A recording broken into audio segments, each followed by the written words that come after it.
Bonjour à tous, aujourd'hui c'est un petit peu jour de fête car je vous montre mon caillou à paillettes. Regardez comme c'est beau et comme ça brille. Mais cet échantillon, en plus d'être joli, est un bon souvenir pour moi parce que je l'ai récolté sur un lieu magnifique qui s'appelle l'île de Groix. Vous connaissez peut-être, c'est au large de l'Orient, en Bretagne Sud, et c'est aussi l'île de Groix une réserve géologique, c'est-à-dire qu'on ne peut pas récolter, échantillonner de manière libre et sauvage. Il faut pour cela avoir une autorisation particulière, chose que j'ai eue pour pouvoir ramasser cet échantillon. Et donc je peux vous le montrer aujourd'hui. Et cette roche, c'est un bon souvenir aussi de l'histoire géologique de la région, de l'histoire du massif armoricain. On va essayer de comprendre pourquoi.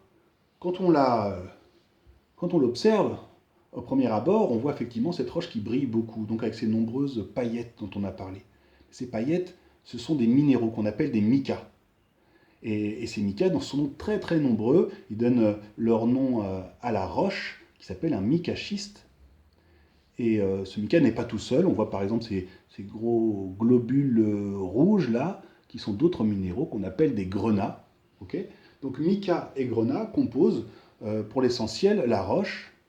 Et alors, qu'est-ce que ça nous apprend? Eh bien, ces deux minéraux particuliers, mica et grenat, se forment dans les profondeurs de la Terre, c'est-à-dire pas à la surface, mais sous la surface, à peu près 60 km de profondeur.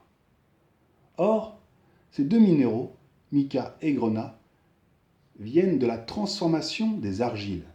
Et les argiles, vous connaissez peut-être cette poudre très fine qui, elle, se forme à la surface de la Terre. Donc on a une roche qui vient de la transformation d'une autre roche.